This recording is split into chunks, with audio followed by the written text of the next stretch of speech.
Oh.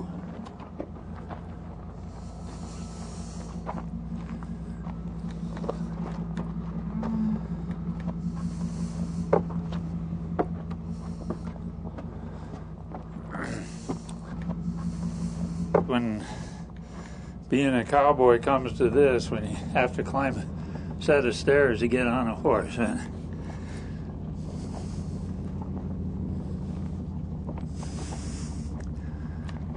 Get over here.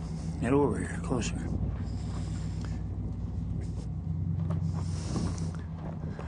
Well, here goes nothing. Eee.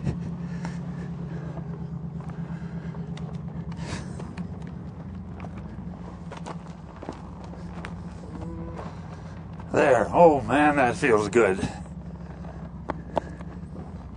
Nothing better in the world than the feel of a good horse and a good saddle.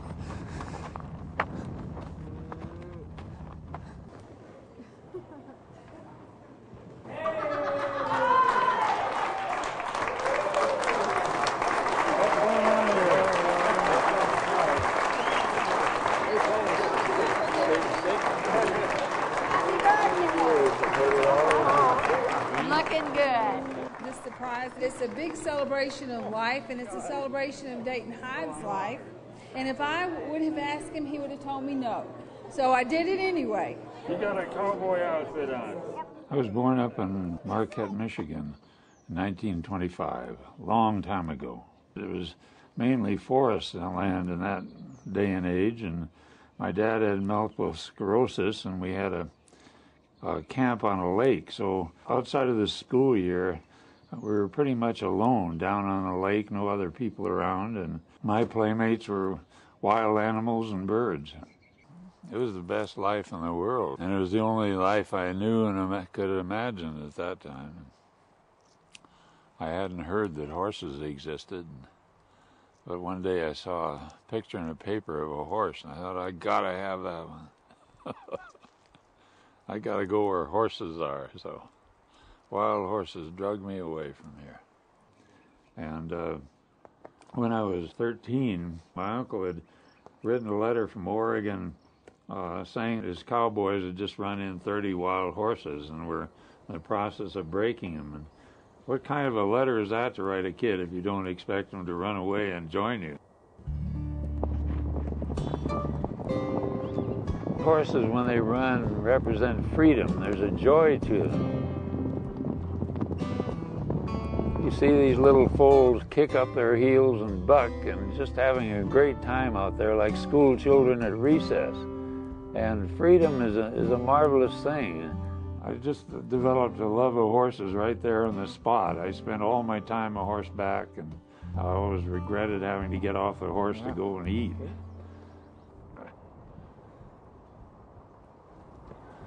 That makes my days. I get to talk to a horse.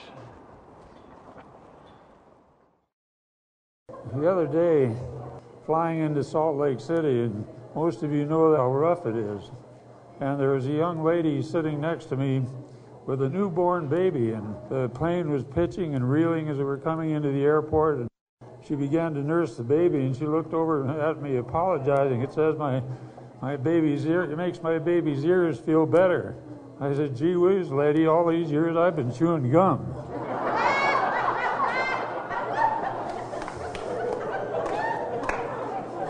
Having been a storyteller for many years and been raised and ridden horses with a lot of good storytellers, I ended up with a fund of good stories. And so after all these years of sitting on these stories and being desperately afraid I'd die and take those stories with him, I finally sat down and wrote a book called The Pastures of Beyond. Well, I guess I have to get to work now. Yeah, right.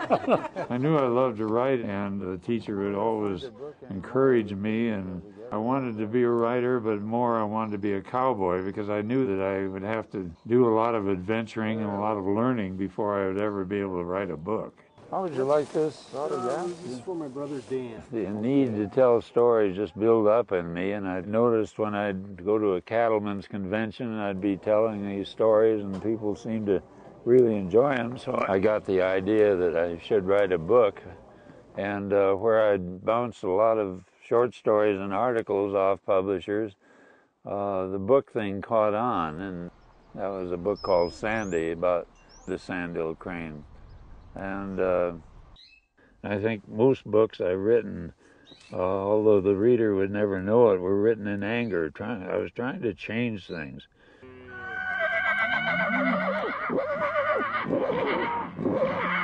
Oh, shut up. What are you yelling at? Just because you talked to those girls this morning. I think I'm a cowboy first, and conservationist second, and a writer third. But writing has given me a tool to change the way people think and the way that people do things.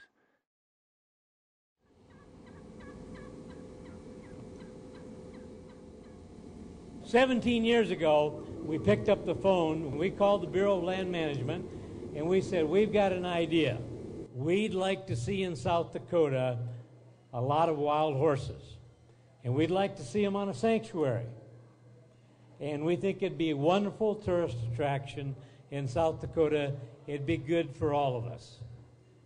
Immediately, the Bureau of Land Management said no.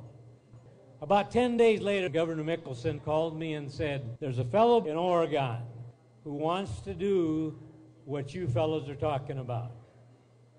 And as far as we know, when it comes to dealing with cattlemen, conservationists, and government, there's only one gentleman that has enough credibility to deal with all of them."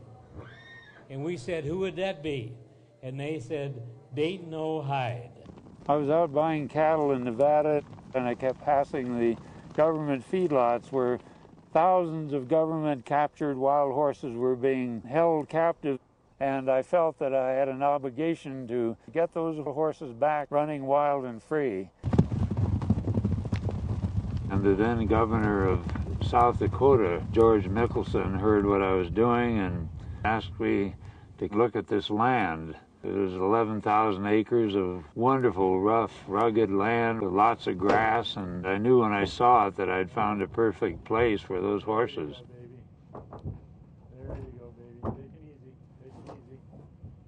We're going to release this stallion into the herd and hope we'll get some wonderful paint babies. The stallion has never had his own band before, so he's going to get kicked a few times, but he'll learn, and eventually he'll stay his distance from an angry mare until they're in heat, and then he'll go to work making babies. Beautiful to see.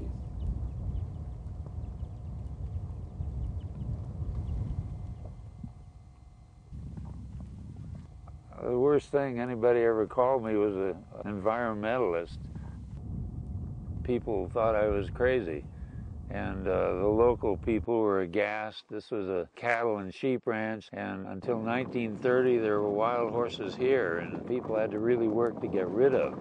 The veterinarians were fearful of bringing in diseases, but that hasn't happened, and now the same people that were so angry with me have come in for coffee, and we brought a lot of tourism to this area.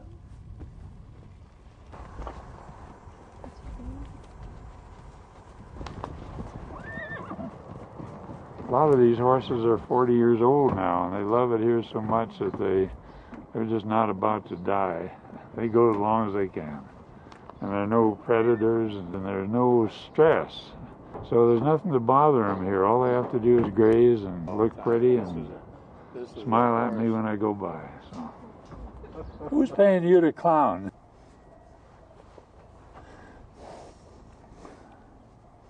You're up early. Only with the chickens. I saw Dayton Hyde on 2020, and I happened to get in touch with him one Wednesday night. And he said, "Well, why don't you come to South Dakota?" And I said to him, "I want you to teach me about wild horses." He said, "Nope, I had to learn. You're going to have to learn too." The story here is about wild horses and giving them land to be free on.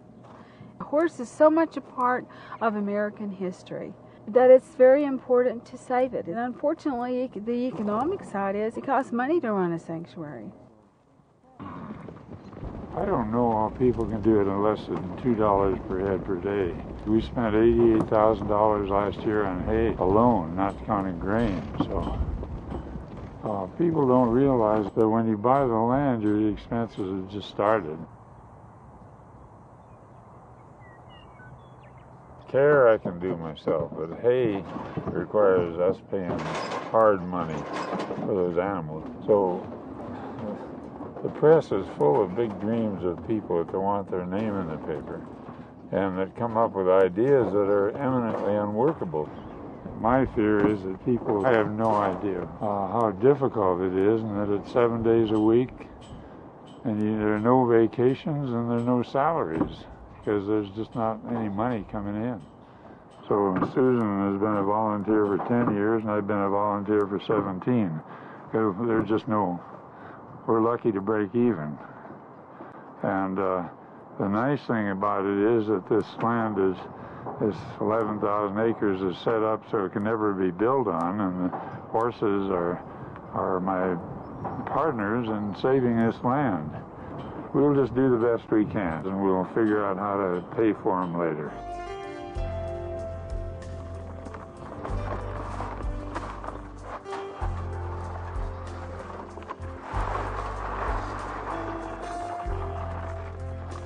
Come on, baby. Come on.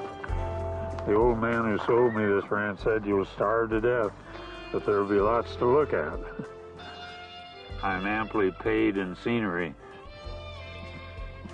I get by, and the horses are happy. As soon as we turn them loose and they're running free, they're leading a great life.